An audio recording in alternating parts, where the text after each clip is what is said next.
Bienvenidos al canal, amigos y amigas. Esta noche, bueno, llevo todo el día escuchando las declaraciones del juicio de Jennifer Hermoso.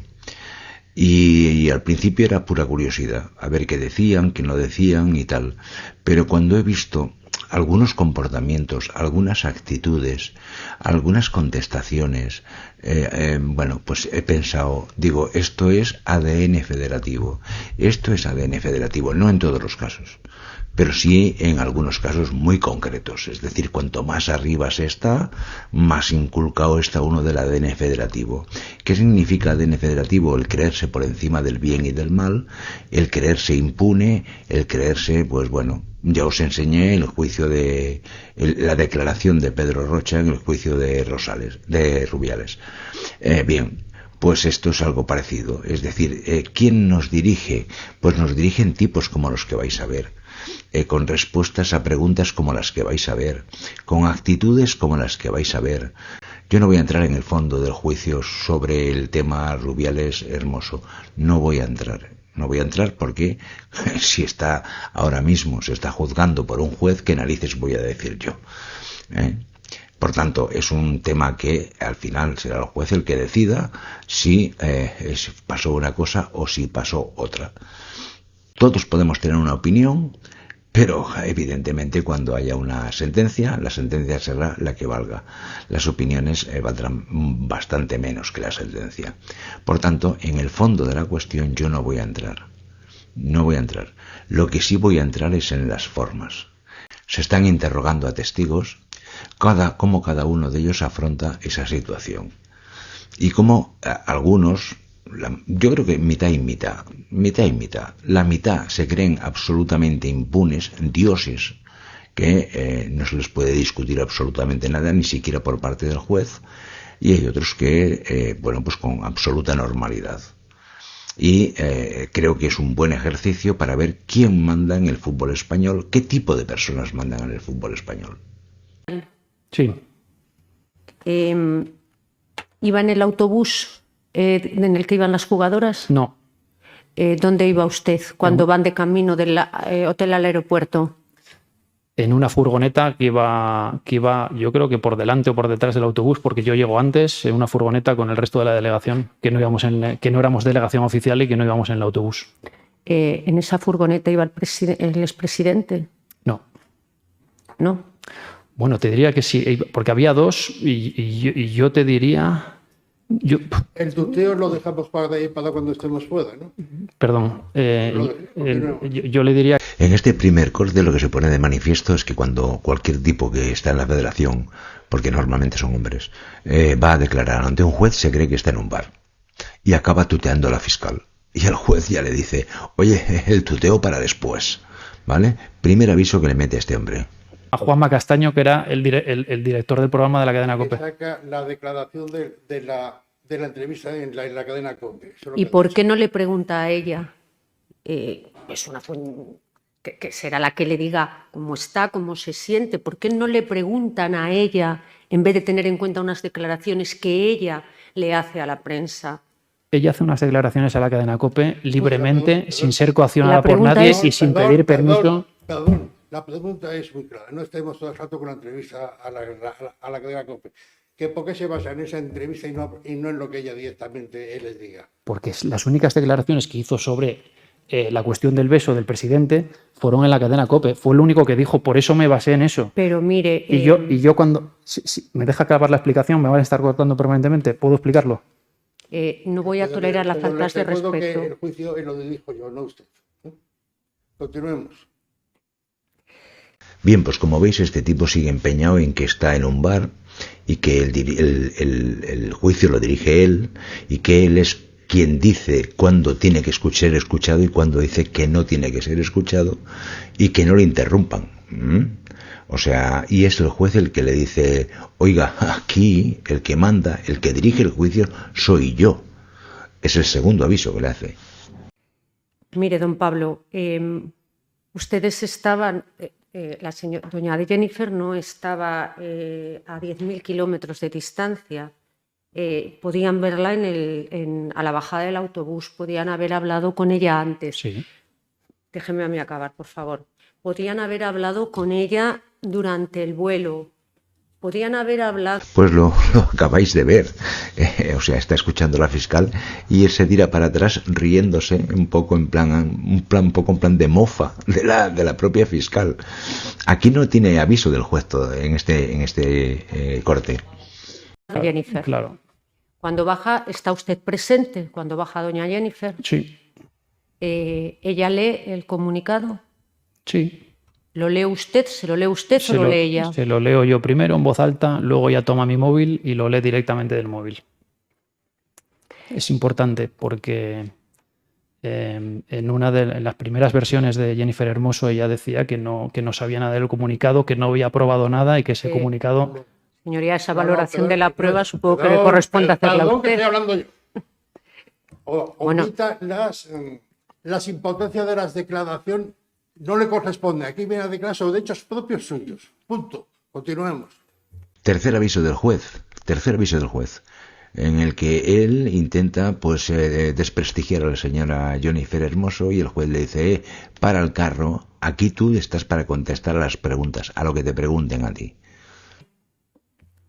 Pues ¿Para qué se convocó? Como puede usted entender, es una reunión para evaluar la situación y es una reunión de crisis, una gestión de crisis, claramente, una situación de crisis. ¿Para valorar qué situación? Me lo está preguntando en... sí, claro, estoy preguntándole, es un juicio. Pues la situación, ¿qué situación va a ser la que ¿por qué estamos hoy aquí? Pues esa situación. Pero puede hablar en castellano, no necesita eufemismos. Por el beso. Claro. Habla en castellano. ¿Habéis visto, no? ¿Lo habéis visto? ¿Cómo que qué situación? ¿Cómo? Pero me lo pregunta a mí. ¿Cómo que qué situación? Pues la situación. Y es el juez el que interviene y le dice, oiga, diga usted la situación en castellano. ¿La del beso? Sí. Pero ya habéis visto, ya veis la enorme chulería que despliega, como la misma chulería que tenía el Pedro Rocha, como la misma chulería que tienen otros que salen de la Federación, que son impunes allí dentro y que cuando salen fuera se creen que siguen siendo impunes y gigantes, impunes y gigantes. La difusión, ¿quién hace la difusión de ese supuesto comunicado autorizado por Jennifer Hermoso? ¿Quién va a ser? Pues yo. ¿Quién va a ser? Okay. ¿Y lo hacen a través de la publicación como comunicado en la página web? No, eso ¿Es lo habitual? Eso usted debería saberlo. Si se ha preparado el juicio, por sabe favor, que eso... no, ya, por favor. Sabe que eso... Vale. Perdone. En mi paciencia está llegando un A ver. viene aquí a declarar. Basta ya de esas contestaciones. Quiero saber las cosas con claridad, no con chulería. Con perdón. Continuemos. Bien, hasta aquí hemos visto respuestas a la fiscalía, a la fiscal que se llama Marta Durández.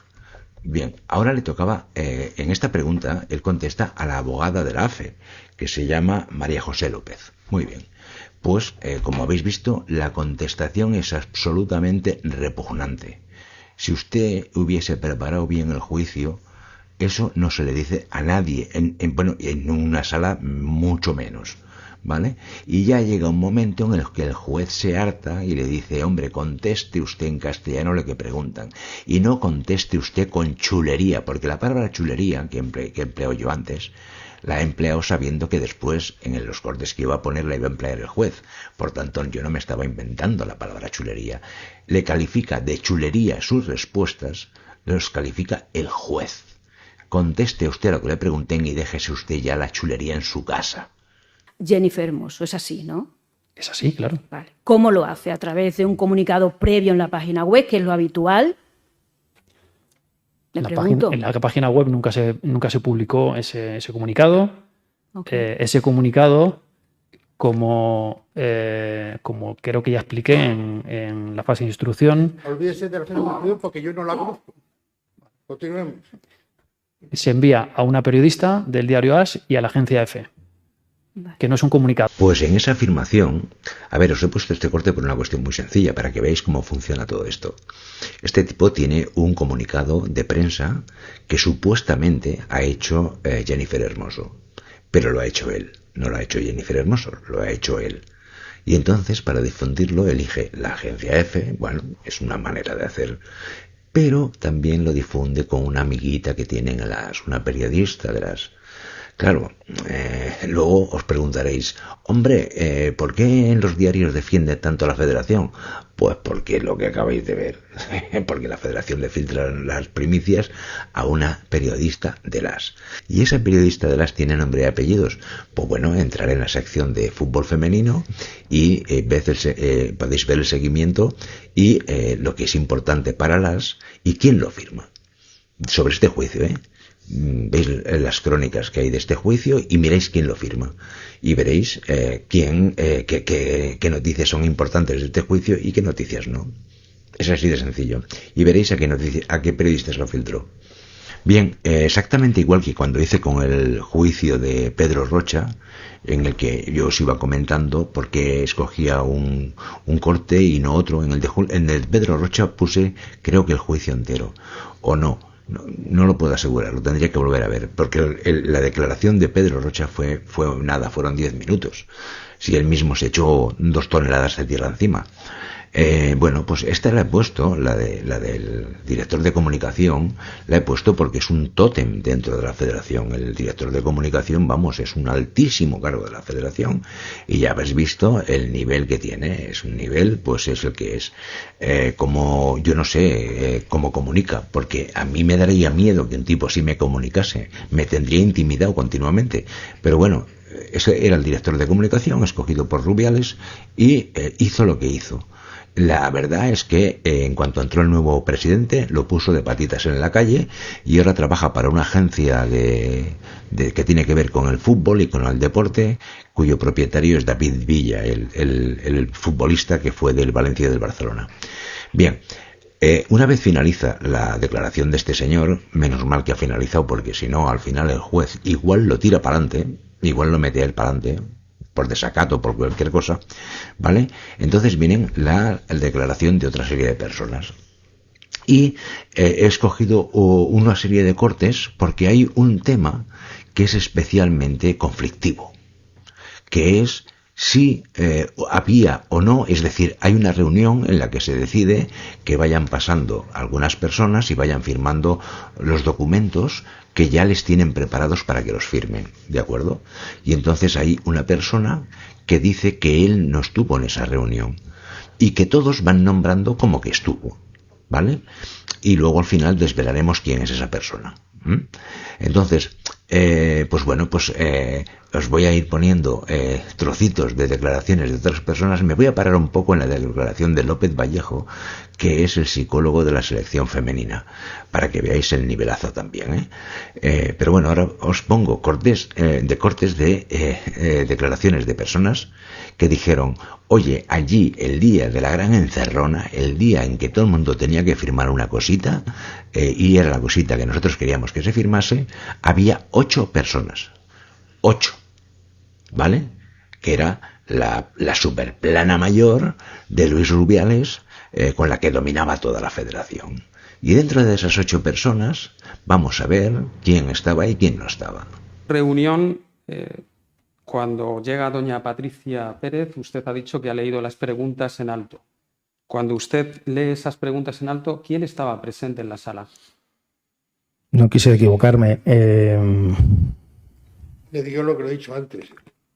Lo que sacó de lo que no se Claro, sacó, pero estaban presentes el presidente Luis Rubiales, la señora Patricia Pérez, creo que estaba Chema Timón, que era de gabinete de presidencia, no sé si el señor García Cuervo entraba y salía, el director de comunicación, y no sé si en ese momento estaba presente, el padre del presidente y un conocido, un amigo suyo de toda la vida. Y no lo dijo yo también, Patricia. Sí. No sé detallar. Por confirmar, es que no me quiero equivocar en si hay uno más o uno menos. Patricia también Que dijo... el mismo hecho no se necesitan 50 testigos, con uno Sí, basta. pero ha omitido uno relevante, señoría, si me permite. Sí. ¿Don Luis de la Fuente estaba presente? Estuvo presente. ¿Sabe? Si me permite, cuando yo leo esas preguntas, que hay 2 salas contiguas, yo no sé quién va entrando, saliendo, y es verdad que Luis de la Fuente estuvo ese día, sí. Pues ya habéis visto a Enrique Yunta, el que era el segundo del director de comunicación, ese era el subdirector de comunicación, pues le preguntan con toda normalidad, oiga, en esa reunión, es una reunión esta, os digo, en la que a diversos trabajadores de la federación se le prepara una declaración suya propia que ellos no han hecho. Y entonces le dicen, oye, mira, esto es lo que son unas preguntas que te hacemos, que hemos contestado nosotros mismos, tú tienes que firmarlas. Es así de literal, es así de asqueroso. Y por eso esa reunión de 8 personas para crear un clima de presión sobre los trabajadores, algunos trabajadores de la federación, para que firmaran ese papel, el que le correspondía a cada uno, ¿vale? Y Enrique Yunta, que era el subdirector de comunicación, pues en un tono bastante normal y corriente, dice, oiga, ¿qué personas había allí? Y dice las 8 personas que había allí. ¿Lo habéis escuchado? Muy bien, seguimos. ¿Usted conocía como psicólogo la existencia, en fechas recientes, antes del Mundial Femenino, de la elaboración de un protocolo contra las violencias sexuales y el acoso por parte de la Federación Española de Fútbol? No lo recuerdo. ¿No lo recuerda y usted era psicólogo? Bueno, no tiene nada que ver. Yo era un psicólogo deportivo que... Echarle a los testigos las cosas, las recuerda. Pues bien, amigos y amigas, yo no sé cómo se os ha quedado el cuerpo a vosotros y a vosotras, pero es obligación de todas las empresas tener un protocolo de acoso sexual. Es decir, que cuando una trabajadora o un trabajador se sienta acosado sexualmente, ponga en marcha por iniciativa propia el protocolo de acoso. A partir de ahí se toman una serie de medidas. Pues bueno, el psicólogo de la Federación que se encarga de la selección femenina de fútbol no tenía ni idea de que existiese un protocolo de acoso sexual. Esto ya es impresionante, absolutamente impresionante. ¿O se habla con usted para la elaboración del el expediente que se hizo de integridad por estos hechos? Perdón, no lo entiendo. ¿Qué expediente de integridad? Pues hombre, un expediente en el que figura usted que ha declarado que se hizo en integridad como consecuencia de los hechos ocurridos en el final del Mundial de Fútbol. Usted aparece lo que usted manifiesta en sus declaraciones. Supongo que sepa qué es. Pues ya veis que este señor hizo un informe para integridad y no se acuerda, eso sí, la fiscal se lo refresca. En fin, bien, ahora volvemos al tema de las 8 personas que estaban en ese despacho, que ahora se lo van a preguntar a Jesús López Vallejo, que si os acordáis, los que tenemos años ya, este chico era portero y en su etapa más joven era un muy prometedor portero. Y luego, pues bueno, luego ya se quedó en un portero de fútbol que en principio, si no recuerdo mal, había jugado en Osasuna y luego jugó en el Villarreal. Bueno, cuando yo llego, claro, no sabía ni dónde estaba el despacho del presidente porque no había ido nunca. Había mucha gente de la cual muchos, la verdad es que ni los conocía. Uh-huh. Recordando al presidente, estaba creo, un amigo del presidente, estaba creo que su padre, estaba la gente del departamento de comunicación. Patricia, ¿doña Patricia estaba? No. Siga, perdón, ¿quién más? Y claro, es que había, no recuerdo muy bien, porque nunca más, pero había como 2 estancias y las puertas estaban como entreabiertas, entonces había mucho trasiego de gente. Hay 2 estancias. ¿Y qué tamaño tiene? ¿Que es un palacio o que el despacho? No, pero realmente, claro, cuando hay mucha gente... Se acuerda de lo que se acuerda. Bueno. ¿Alguien más se acuerda usted que estuviese? ¿Estaba el seleccionador masculino? Sí. Bueno, a estas alturas probablemente ya sabéis a quién me refiero. Todos dicen que estuvo en esa reunión, formaba parte del grupo de 8 personas para presionar a todos los que iban a firmar el documento que se les había preparado a cada uno sobre su área en concreto. Bueno, favorable a Rubiales, evidentemente. Él formaba parte de esas 8 personas y luego al final lo va a negar. delante del juez y delante de la fiscal. Y ya veremos qué es lo que pasa. Pero antes os quiero poner un... Bueno, estáis viendo aquí que la fiscal a López Vallejo es un alma cándida. Se le ve, no sé, se le ve en el aspecto que es un buenazo. Y que es un señor que no te va a discutir nunca nada. Hasta el punto que fijaros cómo lo pilla la fiscal otra vez. La conclusión de su informe, de su no declaración o su conformidad con eso que le escribieron, venía a redundar en el carácter anecdótico del acontecimiento que había tenido lugar y la escasa relevancia que usted le había dado en cuanto a la posible afectación a la jugadora. Esa era, por así decirlo, la conclusión final de su declaración. Bueno, no, eso lo dice usted, ¿no? No, eso lo dice usted. Eso lo dice usted. O le dicen que lo diga. Por lo tanto, considero que dicho beso, aunque poco edificante, es compatible con un simple acto de amistad, confianza, efusividad, debido a haber ganado un mundial. Si quieres, sigo. No, por eso lo recuerda. Por eso digo que es... Ahora ya os aviso que vais a escuchar el último testimonio que tengo recogido, que son los testimonios de los 2 primeros días. Y se trata de Patricia Pérez, que es la responsable o la jefa de prensa de la selección femenina durante el Mundial. Todos los cargos que he puesto debajo, con una notita, es el cargo que tenían en el momento de los hechos, no el cargo que tienen ahora, es el cargo que tenían en el momento de los hechos. Y ahora viene el turno de Patricia Pérez. Patricia Pérez, repito, es la responsable de prensa de la selección femenina.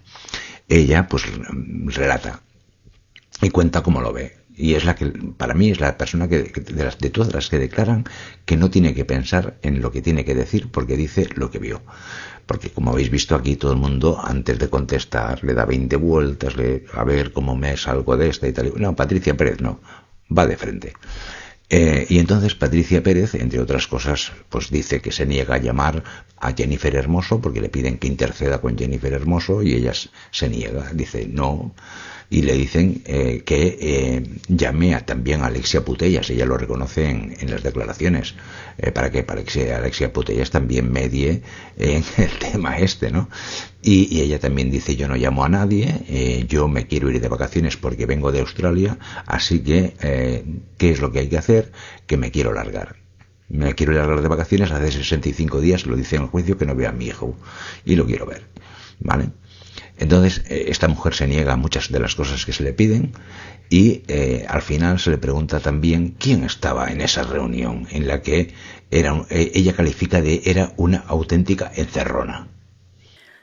Al entrar en la sala, veo, lo primero que me llama la atención es que hay 8 personas. Me llama la atención porque al final tenía entendido que era el Departamento de Integridad y al único que no veo es al director del Departamento de Integridad, con lo cual ahí ya empiezo a ver que a lo que yo iba no es la idea que yo tenía en la cabeza. Miguel García Cava efectivamente no estaba y había 8 personas entre las que se encontraba el presidente, que me recibe diciéndome que esté tranquila, que estamos en familia y que le tengo que ayudar. Perdone que le interrumpa. Sí. ¿Usted recuerda quiénes son esas 8 personas? Sí, estaba Pablo García Cuervo, que es el director de comunicación, Enrique Yunta, su director de comunicación, Javier López Vallejo, psicólogo de la selección absoluta femenina, estaba Chema Timón, del gabinete de presidencia, estaba una persona que yo no reconozco, pero que el presidente me presenta como su padre, y otra persona que tampoco conocía, que era un amigo íntimo de él de la infancia, y estaba el seleccionador Luis de la Fuente. Viendo otra vez las respuestas que yo había mandado. Cuando le dice que lean sus respuestas en alto, estaban en el despacho con las personas que nos acaba de decir antes, estaban presentes cuando él hace esas manifestaciones de que vayan a leer sus respuestas en alto. Sí, yo estaba sentada en una silla y había 8 personas y entonces el presidente dice que por qué no leen mis respuestas en alto y Enrique Yunta con un ordenador va transcribiendo lo que le va dictando el presidente que cree que debemos incluir en mi declaración. ¿Para usted tuvo miedo en algún momento en que esa actuación le iba a hacer perder su puesto de trabajo? Hombre, desde el momento en el que entré vi ahí 8 personas y no estaba el director del Departamento de Integridad y estaba el presidente y mis 2 superiores, tuve claro que eso era una encerrona. 100%. ¿Para usted fue una encerrona? ¿Lo considera una encerrona? Absolutamente. Ninguna más, gracias. Respecto de lo que nos ha descrito sobre las declaraciones en integridad relacionadas con Jennifer Hermoso, ¿cuánto tiempo estuvo usted en la Federación? 3 horas en el despacho. Pues bien, ya habéis visto lo que os había dicho antes de la intervención. Esto es una auténtica encerrona. Yo tuve miedo de perder mi puesto de trabajo. Allí hubo 8 personas, que incluso se leyó en voz alta lo que yo tenía que aceptar o no tenía que aceptar. Estuvimos allí 3 horas de reunión para que yo pudiese aceptar, firmar un documento, en teoría, que no lo acaba de decir, pero un documento que se pareciese a algo que yo podía admitir. Es decir, el grupo de las 8 personas era un grupo de presión. Era un grupo de presión para que todos los que pasaran por allí se comiesen con patatas lo que se les iba dictando. Y en ese grupo de presión todos coinciden que eran 8 personas. Lo habéis visto en las diversas declaraciones. 8 personas. Muy bien.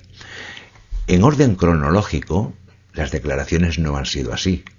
En el orden cronológico, las declaraciones que os he presentado, la primera declaración de todas es la de Patricia Pérez, es esta que acabáis de ver, la de Patricia Pérez. La segunda es, Patricia Pérez declara el mismo día que Jennifer Hermoso, el primero.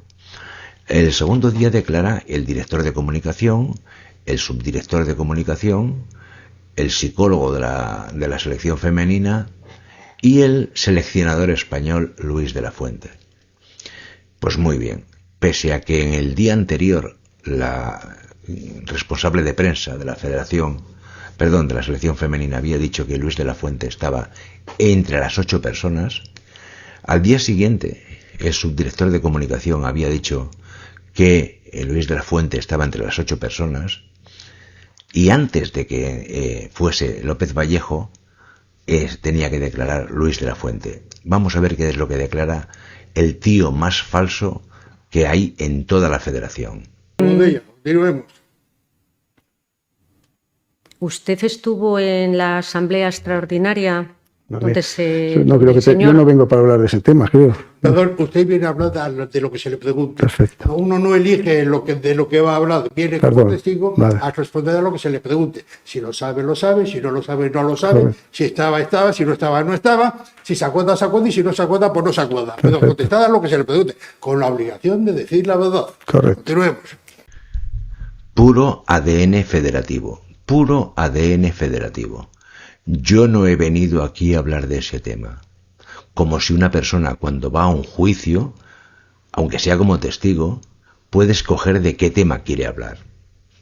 Vosotros imaginaros, un tío acusado de 65 asesinatos, ¿no? Y que llega al juez y le dice, vamos a hablar de la primera víctima. Y dice, yo no he venido aquí para hablar de ese tema. Yo he venido aquí para hablar de flores y fauna. ¿No? Como si eso se pudiese hacer. Y entonces este hombre ya está impregnado de todo el espíritu federativo. Ya se cree que puede él ir allí y decidirle qué narices le pueden preguntar y no le pueden preguntar. Y es el juez el que le pega el rapapolvo y le dice, oiga, usted viene aquí a contestar lo que se le pregunte. Y punto. Pero es que es flipante que haya un tipo que pueda decir a un juez o a una fiscal, yo no he venido aquí a hablar de este tema. ¿Por qué? Porque le da vergüenza. Él estuvo en la Asamblea General de la Federación Española de Fútbol y cuando le pregunta esto a la fiscal, él se acuerda perfectamente y no quieren que se lo recuerde. Y luego él, que no está en estos cortes, él dice, no, es que es norma que los seleccionadores nacionales vayan a la Asamblea General de la Federación. Y eso yo no lo recuerdo. No puedo decir que es mentira, pero yo no lo recuerdo. Yo no recuerdo haber visto en toda mi vida a Luis Enrique sentado delante del presidente de la Federación Española de Fútbol, aplaudiéndole, cayéndole la baba por aquí, aplaudiéndole al presidente. ¿Me entiendes? ¿Me entendéis? Es decir, ya empezamos fatal. Y bueno, él ha empezado fatal y el juez lo ha puesto en su sitio. ¿Vale? Vamos a ver lo siguiente. Que estuvo, exactamente, que sabe que yo estaba allí, pero ella tampoco sabe lo que yo estaba haciendo. ¿Siempre estuvo en ese despacho colindante? ¿Nunca estuvo en el despacho principal, por así decirlo? Pues seguramente si salí fue igual camino del servicio, y es verdad que comimos, a mediodía sí se comió unos bocadillos. En el despacho presidencial, por así decirlo. Sí, exactamente. Vuelvo a insistir que hay gente que dice que usted estaba en el despacho. Es que la gente dice lo que dice. Señoría, existe también el falso testimonio. Lo que no se puede pretender es que al judío le pongamos un foco al testigo para que diga lo que quiere. No, exactamente, sí, yo le estoy diciendo lo que ya se lo dije antes. Continuemos. Permítame. La relevancia que tiene que los testigos o que los testigos en un juicio digan la verdad. Señor letrada, fiscal, quedéllese contra el testigo, pero continuemos el juicio, continuemos. Pues pocas cosas me gustarían más que la fiscal lo tirase para adentro, metiéndolo en una querella. Porque este tipo, al que todos identifican como uno de los 8 que estaban en el despacho de Rubiales, en ese grupo de presión, para que la gente se sintiese intimidada y acabase firmando lo que ellos querían, él estaba allí, era uno de los 8, lo nombran 3, lo nombra el subdirector de comunicación, lo nombra el psicólogo de la selección femenina y lo nombra la responsable de prensa de la Federación Femenina. Estaba allí. Y entonces, como este señor, que en teoría había declarado mucho antes y había dicho que no estaba, y la fiscal sospecha, no sospecha, yo creo que la fiscal sabe perfectamente que él estaba. Porque además él, cuando le preguntan, ¿y usted dónde estaba? Dice, yo estaba en un despacho anexo en el que estuve esperando durante todo el día al presidente de la Federación. ¿Y para qué esperaba usted al presidente de la Federación? Hombre, porque teníamos un partido internacional y yo cada vez que tengo un partido internacional me reúno con el presidente de la Federación para preparar los temas. ¿Y qué temas son? Hombre, pues la convocatoria, los viajes y tal. Y yo pienso, si yo soy el presidente de la Federación y me viene un tipo como este y me dice que me va a tener 5 horas reunido para hablar de la convocatoria y de los viajes, le pregunto, ¿tú no tienes otra cosa que hacer en todo el día? Porque en la Federación seguro que hay un responsable para organizar los viajes. Y seguro que el tema de la convocatoria es un tema que es puramente tuyo. ¿Yo qué quieres que te haga? Que te dé el local de prensa. Ya lo tienes el local de prensa, ya lo sabes. ¿Me vas a tener 5 horas perdiendo el tiempo contigo? Bueno, pues eso que es de pura lógica es lo que él mantiene. Que estuvo esperando al presidente de la Federación Española de Fútbol para tener una reunión de 5 horas para preparar el viaje. O sea, como si cuando él se reúne con el presidente de la Federación, hablan de la merienda, ¿no? De que van a merendar los jugadores. ¿Qué van a merendar? Nocilla. Y después, ¿qué? Una partidita de futbolín. Venga, una partidita de futbolín. Y después a la cama, todos con pijama rojo. Venga, todos con pijama rojo. Pero en la próxima convocatoria no pongas pijama rojo, que igual cambio de idea. Venga, hombre, no me fastidies. ¿Vale? O sea, lo de este tío es una jeta impresionante. Es un jeta. Es el jeta que aplaudió a Rubiales a rabiar babeando el día de la asamblea, que al día siguiente o a los 2 días, cuando vio que iba a caer Rubiales, lo apuñaló con un comunicado en lo que le acusaba de todo, y que si al día siguiente o a los 2 días Rubiales hubiese, yo qué sé, se hubiese levantado pues el castigo que le había puesto la FIFA o lo que sea, y hubiese seguido, él hubiese dicho que el último comunicado lo había hecho su mujer, que él no tenía ni idea. Todo por mantenerse en el puesto. Entonces, este tipo de gente a mí no me gusta nada, absolutamente nada. Y por eso os he ido poniendo todo para ir a desembocar en un sitio que todo el mundo vio que estaba allí y que formaba parte del núcleo duro de Rubiales para presionar a todo Dios, y él al final se desmarca de todo eso y dice, yo no estaba allí y solo pasé por el despacho para ir al lavabo y para comerme un bocadillo al mediodía, pero casualidades de la vida, cada uno que entraba lo veía allí. En fin, un jeta, un auténtico jeta. Pues bien, amigos y amigas, hasta aquí el vídeo de hoy. Ya habéis visto. Yo no he venido a hablar de eso. Es que es para reírse. Yo no he venido a hablar de eso. ¿Un protocolo de acoso? ¿Eso qué es? En fin, ¿qué os voy a contar? Estos son los que mandan en el fútbol español. Pues bien, lo vamos a dejar aquí. Nos vemos en el siguiente vídeo. Mucha suerte, un fuerte abrazo y lo dicho. Nos vemos en el siguiente vídeo.